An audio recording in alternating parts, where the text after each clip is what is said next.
tayo ng yun. So ngayon pagkakarga natin. Maximum amperes ito ay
'Pag-ilis lang ako kanina ng isang tangke.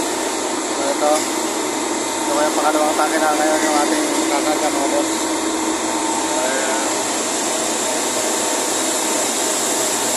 Natin kung lalamig yung ating kwarto. Hindi natin mamaya yung kanyang temperature, kung ano na yung temperature ng ating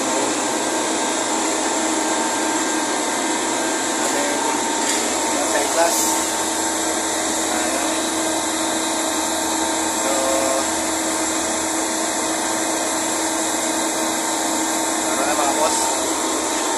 Problema kasi nito ngayon dahil malamig yung panahon, natin ito mako-full charge. So makakita tayo ng maganda-gandang panahon na medyo mainit-init konti para i-full charge. So sa ngayon kakargahan muna natin ito ng initial. Mula natin kakargahan ng full charge dahil malamig yung panahon, mga boss, mga sir. So delikado ito sana, baka pagdating ng medyo panahon, naka-discharge tayo, magkataas masyado yung ating suction. So parcel muna tayo, kaya tira natin kung lalamig yung ating kwarto para sigurado tayo doon sa ating sa compressor, baka masira yung compressor natin. Napakadelikado sa compressor pagka overcharge, so pwede tayo masiraan. O pinaka-magaan na is mabali lang yung ating mga piston. O yung pinaka-worst na rin talaga is masunog pati yung motor compressor natin.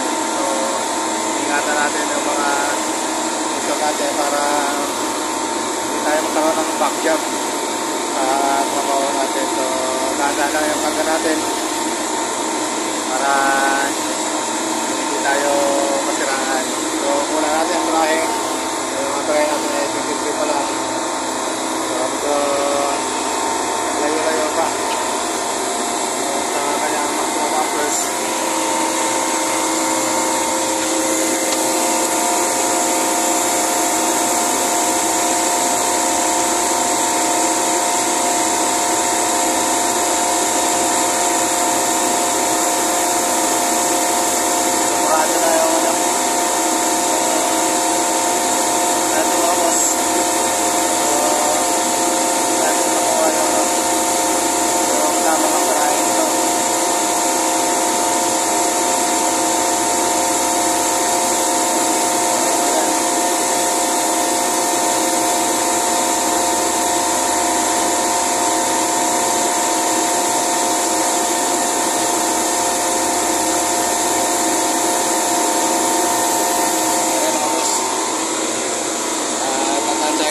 Ito para so karga muna tayo hanggang mga 23, 25. Alas na ngayon at nasa 23.4 yung ating turahe. So hanggang 25 karga natin. So makita natin kung ano yung results na ating so muna natin natin full charge kasi delikado yung malamig yung panahon. ating kompreso. So yung ating oil, okay naman. Working naman yung oil natin. Ayun na naman pa. So, ayan, pinakita ko lang sa inyo mga boss. Kami ginagawa ng magandang. So, dito nakaano ito ng tatlong tangke. So, standby muna yung isa. Yung isa, okay na ito isang. Pangalawa ito. Standby yung isa natin. So, observahan mo natin mga boss. So, pag-observe nito, hanggang susunod pang araw, observahan. So, babalik-balikan natin ito para hindi tayo magka-problema. So, kung sakali man may mga problema tayo may encounter, madali natin ma-address yan para hindi natin napomonitor yung makina natin.